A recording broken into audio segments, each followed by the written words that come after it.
एक लड़का दिल्ली के रेलवे स्टेशन पर पहुंचता है और एक ट्रेन के डब्बा में घुस जाता है और फिर सीट ढूंढना शुरू कर देता है। ढूंढते ढूंढते नजर एक सीट पर जाती है, थोड़ा जगह होता है, वहां पर जाकर बैठ जाता है। लेकिन ऑलरेडी उस सीट पर एक लड़की बैठी रहती है। जो ही वो लड़का उस सीट पे बैठता है, लड़की विरोध जताती है और उसे उठने का और यहाँ से चले जाने के लिए बार बार कहता है। लेकिन लड़का भी कहता है कि मेरे पास भी टिकट है, मैं यहीं बैठूंगा और यहीं बैठकर अपने सफर को पूरा करूंगा। दोस्तों, इस लड़का को और इस लड़की के बीच में विवाद बहुत ज्यादा शुरू हो जाता है। ये विवाद सुनकर आसपास के लोग भी बेहद परेशान हो जाता है, दुखी हो जाता है और उन्हें भी इस लड़के पर गुस्सा आना शुरू कर देता है। तब आसपास में बैठे लोग भी कहते हैं, तुम एक अकेली लड़की को देखकर उन्हें परेशान कर रहे हो और उनके ऊपर गलत भी बोल रहे हो। जब वो पहले से बैठा हुआ है और तुम्हें यहाँ से उठने के लिए बोल रहा है तो तुम्हें तकलीफ नहीं होनी चाहिए और इस सीट को छोड़ देनी चाहिए। दोस्तों, अंत तक वो लड़का इतना होने के बावजूद उस सीट से नहीं उठता और उसी पे बैठे रह जाता है। जो जो रात गुजर रही थी तो इन दोनों की मुश्किलें बढ़ती जा रही है और पूरी रात वो दोनों एक ही सीट पर बिताता है। लेकिन जब सुबह होती है तब वो स्थिति नहीं होती। वह पूरी तरह से बहुत कुछ बदल चुका था। अब वो स्थिति नहीं थी जो उन दोनों को पहले हुआ था। अब बिल्कुल ही अलग था, एक अलग विचार था, एक अलग माहौल। दोस्तों, कहानी बेहद ही रोचक है। जब आप अंत तक सुनेंगे तो यकीन मानिए आपको बहुत ही पसंद आएगा। नमस्कार दोस्तों, कहानी में आगे बढ़ने से पहले एक छोटी सी रिक्वेस्ट, वीडियो को एक लाइक करें और चैनल को सब्सक्राइब करें। दोस्तों, कहानी में आगे बढ़ते हैं। दिल्ली रेलवे स्टेशन पर बिहार जाने के लिए एक ट्रेन यानी कुछ ही पल में अब खुलने ही वाला था। तो एक लड़का दौड़ते हुए उसी ट्रेन में घुसता है, क्योंकि उन्हें भी बिहार जाना होता है। जब घुसता है तो बहुत सारे डब्बे से होकर निकलता है, बोगियों से होकर निकलता है, लेकिन उन्हें सीट नहीं मिलता है। काफी मशक्कत करता है तो स्लीपर के बोगी नंबर 7 और सीट नंबर 13 पर पहुंचता है और देखता है कि एक लड़की अकेली ही बैठी हुई है और थोड़ी सी जगह है। उसी जगह पर पहले अपना बस्ता रखता है और फिर आराम से बैठ जाता है। लड़की उसको घूरना शुरू कर देता है और अंदर ही अंदर गुस्सा हो जाती है।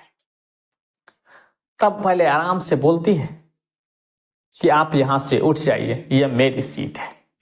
लड़का इनका कोई जवाब नहीं देता है, वह बैठे ही रहता है। तो लड़की फिर बोलती है कि आपको सुनाई नहीं दे रहा है, मैंने आपको कई बार बोला है कि यहां से उठ जाइए और यहां से चले जाइए, क्योंकि यह मेरी सीट है। लड़का बोलता है कि मेरे पास भी टिकट है, मैं यहीं बैठ के जाऊंगा।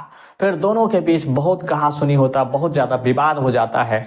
वो उठने के लिए उसे बैग को धकेलता भी है। इतना सब कुछ ये माजरा आसपास में बैठे हुए लोग भी देख रहे थे। दोस्तों, फिर लोगों को ये बात देखते देखते परेशान हो जाता है। उन्हें भी दुख होती है कि एक अकेली लड़की है और लड़का लगभग 28 से 30 साल का उम्र होगा। वो लड़का बार बार उस लड़की के ऊपर भी बोल रहा है और लड़की भी लड़का के ऊपर बहुत ज्यादा बोलती है। तब वो जो आसपास में लोग बैठे होते हैं कहता है कि अकेली लड़की देखकर आपको परेशान नहीं करना चाहिए, उसके ऊपर नहीं बोलना चाहिए। जब आपको इतने अच्छे से और बार बार बोल रहा है कि आपको यहाँ बैठने से उन्हें तकलीफ है, दिक्कत है, परेशानी है, तो आपको यहाँ से चले जाना चाहिए। तो वो लड़का बोलता है, अगर ठीक है आप इतना ही सोचते हैं तो आप मुझे आपके यहाँ बैठने की जगह दीजिए, इजाजत दीजिए, मैं वहां बैठ जाता हूँ, यहाँ छोड़ देता हूँ। तब वो भला आदमी जो बोल रहा था वो बोलता है कि नहीं, ये मेरी सीट है, इस पर मैं ही बैठूंगा और पहले से ही हम लोग ज्यादा हैं। तो बोलता है ठीक है, जब नहीं देना है तो बीच में बोला भी मत करो, मैं जहां बैठा हूं वहीं ठीक हूं, अच्छा हूं और यहीं बैठकर मैं बिहार तक। दोस्तों, अब था कि वो लड़का आराम से और पूरी जिद्दी की तरह उसी जगह पे बैठ जाते, लेकिन बार बार लड़की गुस्सा करते, उनके ऊपर चिल्लाती, उसके बैग को फेंकने की कोशिश करती, नीचे गिराने की तमाम कोशिशें करती, लेकिन उसका कोई भी तकलीफ काम नहीं आया और अंततः वो लड़का बैठ ही गया। और ट्रेन अपनी स्पीड से आगे बढ़ रही थी, आगे निकल रही। फिर वो लड़की गुस्से में आकर बोलते हैं, मुझे ऐसी वैसी लड़की मत समझना, मैं कोई आम लड़की नहीं हूँ, मैं यूपीएससी की तैयारी कर रही हूँ और पुलिस को आते ही मैं तुम्हारी सभी प्रकार की शिकायतें कर दूंगा।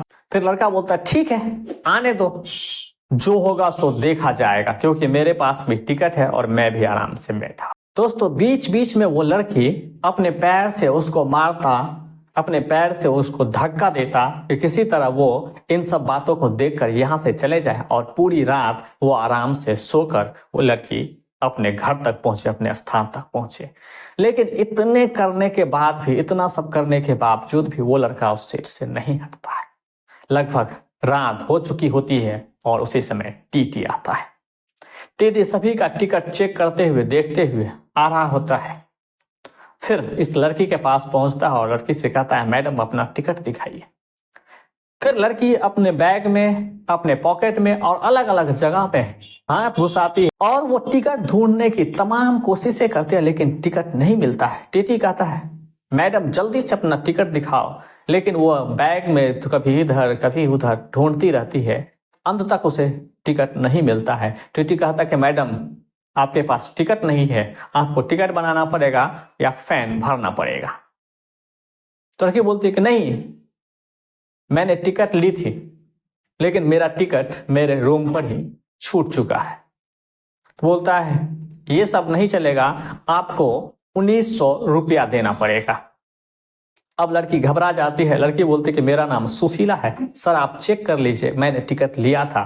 बोलता कि ये सब नहीं चलेगा, ऐसा कुछ नहीं है, टिकट है तो दिखाओ, अन्यथा फाइन भरो, नहीं तो मेरे साथ चलो। और अगले नहीं मिलने के बाद उन्हें याद आता है टिकट तो रूम पर ही छूट गया। फिर टीटी से बोलता है कि सर आप चेक कर लीजिए, मेरा नाम सुशीला है, मैंने टिकट ली थी लेकिन वो रूम पर ही छूट गया है। टीटी बोलता है, नहीं, अगर टिकट है तो दिखाओ, अन्यथा फाइन भरना पड़ेगा, टिकट बनाओ या अगले स्टेशन पर इस डब्बे को, इस ट्रेन को छोड़ दो, या तो कानूनी कार्रवाई होगी। फिर ये लड़का जो उसके बगल में बैठा रहता है वही बोलता है कि सर जब ये लड़की बोल रही है तो टिकट जरूर लिया होगा, आप एक बार चेक कर लीजिए। बोलता है कि तुम कौन हो, तुम अपना मुंह बंद रखो, अपना टिकट दिखाओ। फिर वो अपना टिकट दिखाता है तो उसका टिकट देखता है कि ये तो एसी बोगी का टिकट है, तो तुम स्लीपर में क्यों बैठे हो। कहा कि सर वेटिंग हो गया इसलिए मैं यहाँ बैठ गया। तो बोलता है कि तुम किस हैसियत से यहाँ बैठ गए। बोलता है, जिस हैसियत से रेलवे ने मुझे वेटिंग टिकट काट दिया उसी हैसियत से मैं यहाँ आके बैठ गया। अब टीटी उस लड़के से ज्यादा मुंह नहीं लगाते हैं और लड़के को बोलता है कि जल्दी से फाइन भरो या तो मेरे पीछे हो लो। तो लड़की बोलती है कि सर मेरे पास पैसे नहीं, पैसे इतना ही कि जितना मैं जहाँ ट्रेन छोड़ दूंगी फिर बस लूंगी उतना ही किराया, लगभग 200 से 300 रुपया है, उससे ज्यादा नहीं है। और इतनी सफर बाकी है, खाना खाना है और घर जाना है, इससे ज्यादा पैसा मेरे पास नहीं है। अब लड़की बेहद उदास हो जाती है, रोने रोने जैसा होने लगता है। तब लड़का बोलता है, कोई बात नहीं सर, आप टिकट बना दीजिए, मैं पैसा भर देता हूं।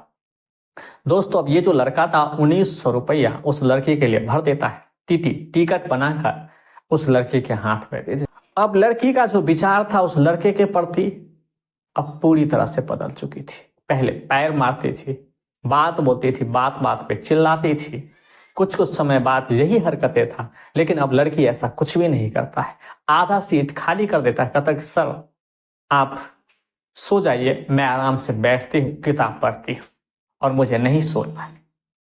दोस्तों फिर वो लड़की किताब निकालती है और पढ़ना शुरू कर देती है और लड़के को बहुत बार अपने दिल से, मुंह से थैंक यू बोलता है।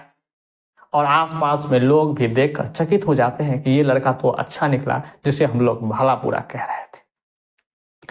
दोस्तों फिर क्या बात था, वो लड़की धीरे धीरे उनसे बातचीत करने लगता है और पूछने लगता है। जब वो लड़की किताब निकाल कर पढ़ रही होती है तो लड़का पूछता है कि तुम क्या चीज की तैयारी कर रही हो। तो वो बोलती है कि मैं यूपीएससी की तैयारी करता हूँ, दिल्ली मुखर्जी नगर में रहती हूँ और कई बार मैंने एग्जाम भी लिखी है, प्रीलिम्स एग्जाम निकल भी जाता है लेकिन मेंस मुझसे नहीं निकल पाती है, लेकिन कोशिश करते हुए एक दिन जरूर निकल जाएगी और मेरा भी सिलेक्शन हो जाएगा।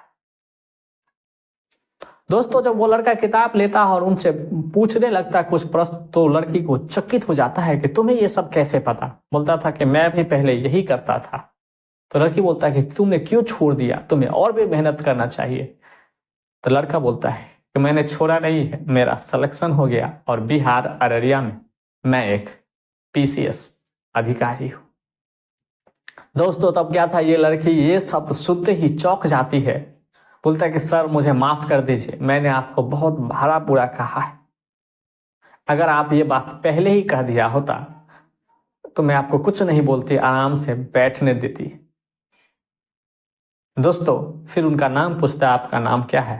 तो बोलता है कि मेरा नाम सुशील है और मैं एक पीसीएस अधिकारी। दोस्तों कुछ ही समय बाद ट्रेन में कुछ सामान बेचने वाले आते हैं, चिप्स कुरकुरे लेस ये सब। वो लड़के बहुत ज्यादा मात्रा में खरीदता है और लड़की को ऑफर करती है कि आप लीजिए और खाइए। लेकिन लड़की पहले दफा मना कर देती है कि सर मैं नहीं खाऊंगी, आप ही खाइए। लेकिन बार बार करता है, फिर उनके हाथों में दे देता है। फिर लड़की फिर लेती है और लगभग कई सारे चिप्स खाते हैं, बहुत सारे बातें करता है। और कुछ समय के बाद जब रात है, सब सो चुके होते हैं, तो ये दोनों भी एक ही सीट पर सो जाते हैं। एक का पैर उधर और दूसरे का पैर इधर होता है और पूरी रात किसी तरह गुजारता है। और सुबह होने से पहले जब लोग उठना शुरू हो जाते हैं तो ये दोनों भी अब उठते हैं। दोस्तों अब जो सुबह हो चुकी थी, जो पहले का दिन था उसमें और आज में पूरी तरह से बदल चुका था। अब जो माहौल था, स्थिति था, दोनों का विचार था और दोनों जो एक दूसरे की तरफ देख रहे थे, अब कल के जैसा नहीं था, आज के जैसा है। मतलब अब इन दोनों की कहानी पूरी तरह से बदल चुकी। दोस्तों फिर ये लड़की पूछती कि सर आप दिल्ली क्यों आए थे। तो होता है कि दिल्ली में एक सरकारी काम के ही सिलसिले में आया था और मैं कल ही के दिन लौटने वाला था। मेरे पास कंफर्म एसी का टिकट भी था। लेकिन दोस्तों ने फोन किया कि इतने लंबे समय के बाद जब दिल्ली आ ही गए तो मेरे रूम पर आकर रुकिए और हम लोगों से बातें कीजिए, ताकि अच्छा लगेगा और हौसला भी बुलंद होगा। दोस्तों की बातें कैसे टाल सकता था, जिसके साथ हंसी मजाक किया करते, इतनी मेहनत की, इतनी समय गवाए, हर सुख दुख में साथ रहता था, तो उसे कैसे भूल जाता। मैंने टिकट होने के बावजूद भी कल के दिन नहीं गया था और वहीं रुक गया था और दोस्तों के साथ काफी समय गुजारा। और आज जब टिकट निकाला तो वेटिंग में निकला, कंफर्म नहीं निकला। जब एसी बोगी में गया तो देखा कि हर जगह सीट भरा हुआ है, बैठने के लिए कुछ भी नहीं था। सभी परिवार बच्चे के साथ थे, वहां बैठना उचित नहीं समझा और मैं स्लीपर में आ गया। और स्लीपर में ढूंढते ढूंढते तुम मिल गए, जिन्होंने लात घूसे खाने के बावजूद भी मैं इस सीट पर आरा रहा, क्योंकि अगर मैं खड़ा हो जाता तो शायद बिहार तक मुझे खड़ा जाना पड़ता। लड़की बोलती है सॉरी सर, मैंने आपको अनजाने में ऐसा किया, मुझे माफ कर दीजिए। बोलता कोई बात नहीं। दोस्तों फिर आसपास बैठने वाले लोगों को पता चलता है ये जो लड़का है अररिया में एक पीसीएस अधिकारी है। आसपास के लोग जो बैठे हुए थे वही भारे परेशान हो जाता है और वो भी सॉरी बोलते हैं कि सॉरी सर, मुझे माफ कर दीजिए, मुझसे गलती हो गई, जाने अनजाने में मैंने न जाने क्या क्या आपको बोला था। बोलता कि कुछ भी नहीं, ऐसा कोई बात नहीं है। जब मैं संघर्ष कर रहा था, पढ़ाई कर रहा था, तो अक्सर जनरल डिब्बों में सफर करता और खड़ा खड़ा कई बार मैंने घर तक सफर किया है। तो ऐसे बात सुनना, खड़ा होना, ये सब जिंदगी में लगा रहता है, कोई बात नहीं। लात घूसे और धक्का मुक्की खाने की एक आदत सी लग गई थी, तो उसमें बुरा मानने की क्या बात करता है। फिर लड़की बोलता है कि सॉरी सर, मैंने आपको जानबूझकर नहीं मारा है, आप बार बार ये ऐसा नहीं बोले। बोला कोई बात नहीं, मैं तो बस ऐसे मजाक कर रहा था, इन बातों को गंभीरता से नहीं लीजिए। फिर दोस्तों क्या था, वो समस्तीपुर पहुंच जाता है। ट्रेन पहुंचते ही वो लड़का उस लड़की का बैग अपने हाथ में लेता है और धीरे एक दूसरे से मुस्कुराते, बातें करते हुए, हंसते और खिलखिलाते हुए स्टेशन से बाहर निकलता है। जो अनजान था एक दूसरे के लिए अब जान बन चुके थे। फिर एक दूसरे से नंबर एक्सचेंज करता है, बातें खत्म ही नहीं हो रहा था, एक दूसरे से अलग होने का मन ही नहीं कर रहा था और लंबे समय तक बातचीत होने के बाद एक दूसरे से मुस्कुराते हैं और जैसे लग रहा हो कि एक रिश्ता टूट रहा हो, इस तरह से एक दूसरे से विदा लेते हैं।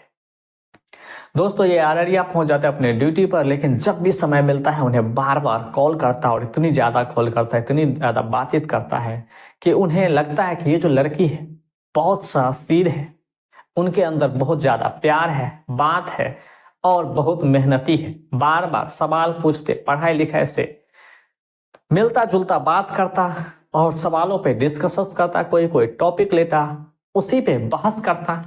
इसे लगा और ये जो सुशील था पेशीएस अधिकारी, उन्हें भी इस लड़की से ज्यादा लगाव हो गया, प्यार हो गया। अब सालों का बाद ये दोस्ती अब प्यार में बदल जाता और प्यार धीरे धीरे अब परवान चाहता है और फिर दोनों एक दूसरे से शादी कर लेते हैं और हंसी खुशी जिंदगी बिताना शुरू कर देता। दोस्तों ट्रेन में विवाद, फिर दोस्ती, फिर प्यार, फिर रिश्ते में बदल जाता है। इस कहानी के बारे में आप क्या सोचते हैं हमें कमेंट करके जरूर बताएं। अगर आप यहां तक आ गए तो वीडियो को एक लाइक करें और चैनल को सब्सक्राइब करें।